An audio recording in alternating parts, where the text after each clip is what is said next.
अस्सलाम वालेकुम दोस्तों, ईरान ने इसराइल तक फायर करने वाले हाइपरसोनिक मिसाइल कैसे बनाए? क्या पाकिस्तान के पास भी हाइपरसोनिक मिसाइल मौजूद हैं? ईरान का वो मिसाइल ड्रोन हमला इसराइल डिफेंस के सिस्टम से काफ़ी हद तक बचने में कामयाब रहा, जिसे आयरन डोम कहा जाता है। ईरान से फायर किए गए बैलिस्टिक मिसाइल और ड्रोन एक इसराइली एयरबेस समेत इसराइल के मुख्तलिफ लोकेशन पर जा गिरे थे। तकरीबन 6 माह बाद अक्टूबर 2024 को एक बार फिर हमले को रिपीट किया गया और इस मरतबा पहले के मुकाबले में ईरानी पासदारान इनकलाब ने ज़्यादा बड़ी तादाद में मिसाइल फायर किए और पहले से कहीं ज़्यादा इसराइली अहदाफ को टारगेट बनाया गया। और ईरान के इस हमले ने मशरिक़ वस्ती की सूरत हाल को हमेशा के लिए बदल के रख दिया। ईरानी मिसाइल प्रोग्राम कई दहाइयों से हैरानकुन रफ्तार से तरक्की करता रहा है और ईरानी हुकूमत को इस प्रोग्राम पर इस हद तक भरोसा है कि इनके मिसाइलों की टारगेट को हिट करने की सलाहियत की वजह से इनके लिए पॉइंटर इस्तेमाल की जाती है। इसीलिए ये मिसाइल प्रोग्राम वेस्टर्न वर्ल्ड और इसराइल के साथ साथ मिडिल ईस्ट के चंद अरब ममालिक के लिए भी एक अहम मसला बना हुआ है। अब ये मिसाइल प्रोग्राम क्या है, ईरान के पास किस किस्म के और कितने फासले तक फायर करने वाले मिसाइल हैं और तमाम तर पाबंदियों के बावजूद ईरानी मिसाइल्स प्रोग्राम इतना जदीद कैसे बना, इन तमाम सवालों के जवाब जानते हैं इस वीडियो में। दोस्तों, अमेरिका के मुताबिक मिडिल ईस्ट में ईरान के पास सबसे बड़ा बैलिस्टिक मिसाइल का स्टोरेज मौजूद है और ईरान खित्ते का वाहिद वो मुल्क है जिसके पास न्यूक्लियर हथियार तो नहीं है, लेकिन इसके बैलिस्टिक मिसाइल 2000 किलोमीटर के फासले तक फायर किए जा सकते हैं। बैलिस्टिक टेक्नोलॉजी तो सेकेंड वर्ल्ड वार के टाइम ही बन चुकी थी, मगर दुनिया में बस चंद ही ममालिक के पास ये सलाहियत थी और वो खुद ही इन टेक्नोलॉजी की मदद से बैलिस्टिक मिसाइल बना सके। ईरान ने 2 दहाइयों के दौरान बैनुल-अक़वामी पाबंदियों के बावजूद ये टेक्नोलॉजी हासिल की और बैलिस्टिक मिसाइल भी तैयार किए, जबकि ईरान के खामना-ई ने अपने एक बयान में कहा था कि जिस अस्करी और मिसाइल प्रोग्राम से मगरिब परेशान है वो सब पाबंदियों के दौरान ही बना। 2006 में यूनाइटेड नेशन की सिक्योरिटी काउंसिल ने एक करारदाद मंजूर की जिसमें हर किस्म के न्यूक्लियर टेक्नोलॉजी या इसका मटेरियल ईरान को बेचने पर पाबंदी आयद कर दी थी। इसमें ऐसा मटेरियल भी शामिल था जिसे किसी और मकसद के साथ साथ मिलिट्री मकासद के लिए भी इस्तेमाल किया जा सकता है। 3 माह बाद ही यूनाइटेड नेशन के सिक्योरिटी काउंसिल ने एक और करारदाद मंजूर की जिसमें ईरान से कंट्रोल वेपन और असले की लेन देन पर भी मुकम्मल पाबंदी लगा दी गई, जिसमें मिलिट्री टेक्नोलॉजी भी शामिल थी। इस करारदाद के तहत लगने वाली पाबंदियों की जद में ईरान के जौहरी प्रोग्राम के साथ साथ बैलिस्टिक मिसाइल प्रोग्राम भी शामिल थे। अब इन पाबंदियों को लगाने के बाद ईरान के लिए रूस और चीन जैसे मुल्क से भी असला खरीदना आसान ना रहा, जिनसे वो इराक जंग के टाइम से सामान खरीद रहा था। बैलिस्टिक मिसाइल न्यूक्लियर वेपन ले जाने की सलाहियत रखते हैं और मगरबी ममालिक के मुताबिक ईरान ने बैलिस्टिक टेक्नोलॉजी हासिल कर ली है, इसीलिए वो न्यूक्लियर एनर्जी और न्यूक्लियर वेपन बनाने के लिए ज़रूरी सतह तक यूरेनियम को पैदा करने की कोई कोशिश छोड़ नहीं सकता। जुलाई 2015 में ईरान और 6 आलमी ताकतों के दरमियान एक मुश्तरका जामे प्लान ऑफ एक्शन एग्रीमेंट का एंड और फिर करारदाद 2231 की मंजूरी के बाद ईरान के खिलाफ यूनाइटेड नेशन की सलामती कौंसिल की तमाम पाबंदियां हटा दी गईं, मगर स्नैपबैक मैकेनिज्म के नाम से बनने वाली शक ने हथियारों की पाबंदी को बरकरार रखा और ख़ास तौर पर 5 साल तक ईरान की मिसाइल प्रोग्राम की मॉनिटरिंग होनी थी। ये ईरान पर दबाव डालने और इसके मिसाइल प्रोग्राम को कंट्रोल करने का एक और तरीक़ेकार था, मगर ईरान ने अपना मिसाइल प्रोग्राम इस हद तक आगे बढ़ा दिया कि 2016 में अमेरिका, बरतानिया, फ्रांस और जर्मनी ने यूनाइटेड नेशन के सिक्योरिटी जनरल को इन सब ममालिक ने मिलकर एक लेटर लिखा और ईरान पर मिसाइल के तजर्बे करने का इल्ज़ाम लगाया और कहा कि इसने JCPOA मुआहदे के बाद सलामती कौंसिल की करारदाद 2231 की खिलाफ वर्जी की है। 2020 में अमेरिका के सदर डोनाल्ड ट्रंप ने इस एग्रीमेंट से पीछे हटने का फैसला किया।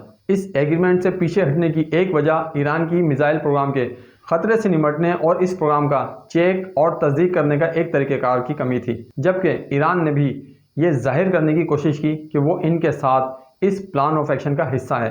लेकिन करारदाद 2231 तयशुदा डेडलाइन के खात्मे के साथ ही ईरान हुकूमत ने अक्टूबर 2021 में रूस और चीन से हथियारों की खरीदारी के लिए एडवर्टाइजमेंट दी है, लेकिन पाबंदियां अभी तक बरकरार हैं। ईरान इस टाइम 50 से ज़्यादा किस्म के रॉकेट, बैलिस्टिक और क्रूज मिसाइल के साथ मिलिट्री ड्रोन्स तैयार करता है, जिनमें से कुछ रूस और यूक्रेन की जंग जैसे आलमी कंट्रोवर्सी मामले में भी इस्तेमाल हुए हैं। ईरान इराक जंग के टाइम ईरान के पास इसके तोपखाने की फायर करने की जो लिमिट थी वो 35 किलोमीटर थी, जबकि इराकी मिलिट्री के पास 300 किलोमीटर तक मार करने वाले स्कड बी बैलिस्टिक मिसाइल थे जो ईरान के अंदर मुख्तलिफ शहरों को निशाना बनाते थे। जब इराकी मिलिट्री ने मिसाइल हमलों से ईरान को कमज़ोर किया तो ईरान ने भी मिसाइल इस्तेमाल करने का सोचा और उस टाइम ईरान के लीडर खुमैनी ने ईरान के मिसाइल हमलों का मुकाबला करने के लिए इजाज़त दी थी। 1984 में हसन तेहरानी मुकद्दम की सरबराही में पासदारान इनकलाब ने मिसाइल कमांड का आगाज़ किया। 1985 में ईरान ने पहली बार लीबिया से रूसी स्कर्ट बी मिसाइल खरीदे और 30 मिसाइलों की खेप के साथ ही लीबिया से टेक्निकल सपोर्ट के लिए एडवर्टाइजर भी ईरान आए और ईरान का मिसाइल ऑपरेशन इनकी मदद से ही कामयाब हुआ। उस टाइम पासदारान इनकलाब के कमांडर अमीर अली हाजीजादा मिसाइल यूनिट के जिम्मेदार थे और ईरान ने अपना पहला बेस शहर करमान में तैयार किया। इराक पर ईरान की तरफ से पहला मिसाइल हमला 1985 को हुआ जिसमें करकोक शहर को निशाना बनाया गया। 2 दिन बाद ही दूसरा ईरानी हमला बगदाद में इराकी आर्मी ऑफिसर क्लब पर किया गया जिसमें तकरीबन 200 इराकी कमांडर मारे गए। दोस्तों, ईरान की एयरफोर्स के ग्रुप ने खुद ही इन मिसाइलों को टेस्ट करना शुरू कर दिया। IRG के इस छोटे से ग्रुप ने रॉकेटों और लॉन्चरों के पार्ट्स को खोलकर इनकी रिवर्स इंजीनियरिंग शुरू कर दी। हसन तेहरानी मुकद्दम, जिन्हें ईरान के मिसाइल प्रोग्राम का बाप कहा जाता है और ये एक 0 to 100 मिसाइल प्रोग्राम के नाम की एक डॉक्यूमेंट्री मूवी में बताते हैं कि ईरान से लीबिया के मुशीरों की रवानगी के बाद पासदारान इनकलाब के 13 लोगों को स्कड बैलिस्टिक मिसाइलों पर काम करने की ट्रेनिंग के लिए शाम भेजा गया।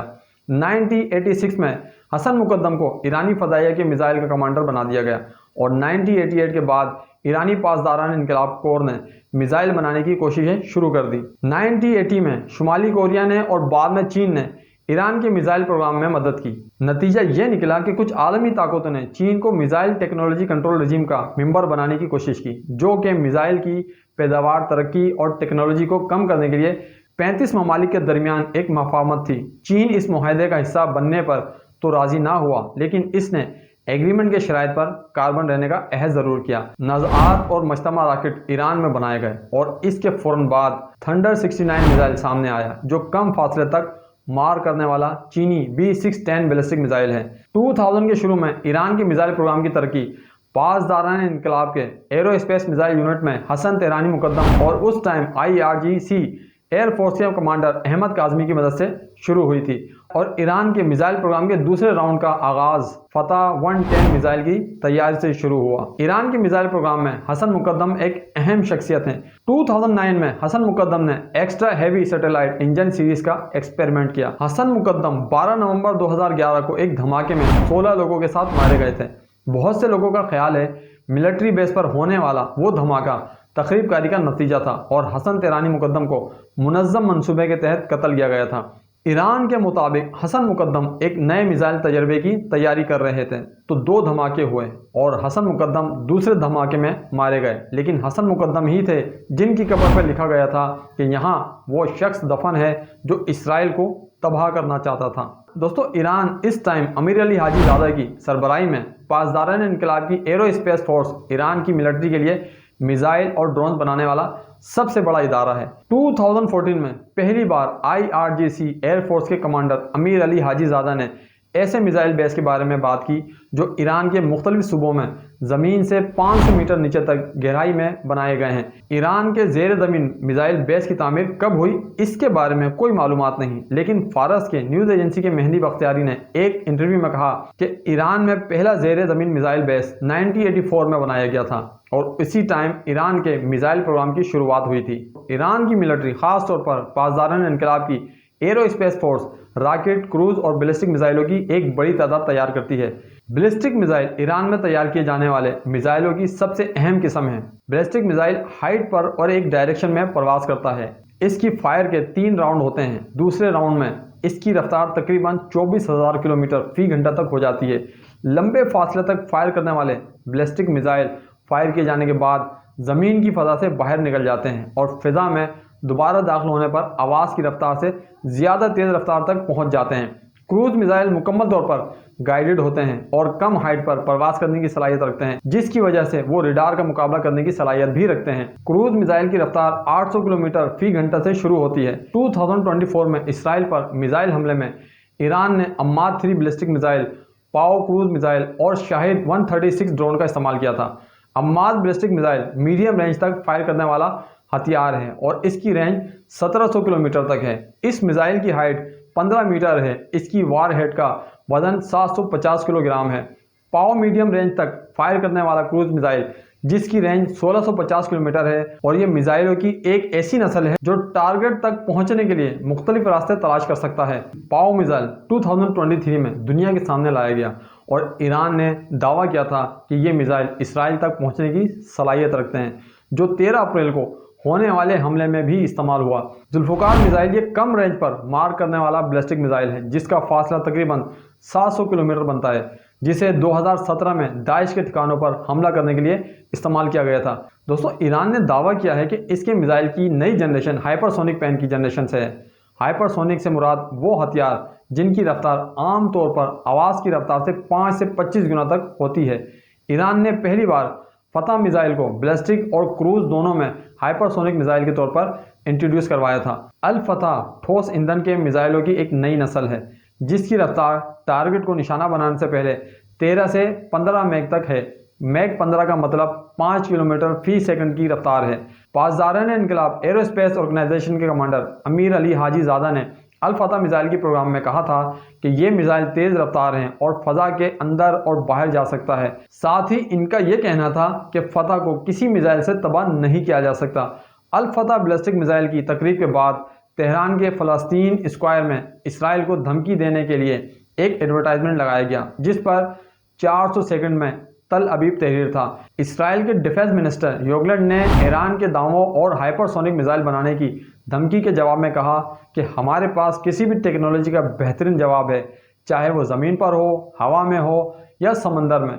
दोस्तों, 2018 को इराक में अमेरिका के हाथों कुद्स फोर्स के कमांडर कासिम सुलेमानी की मौत के जवाब में पासदारान इनकलाब की एयरफोर्स ने 13 फतह 313 और कयाम 2 बैलिस्टिक मिसाइल इराक में अमेरिकी फ़ौज के सबसे बड़े बेस ऐनुल असद पर फायर किए।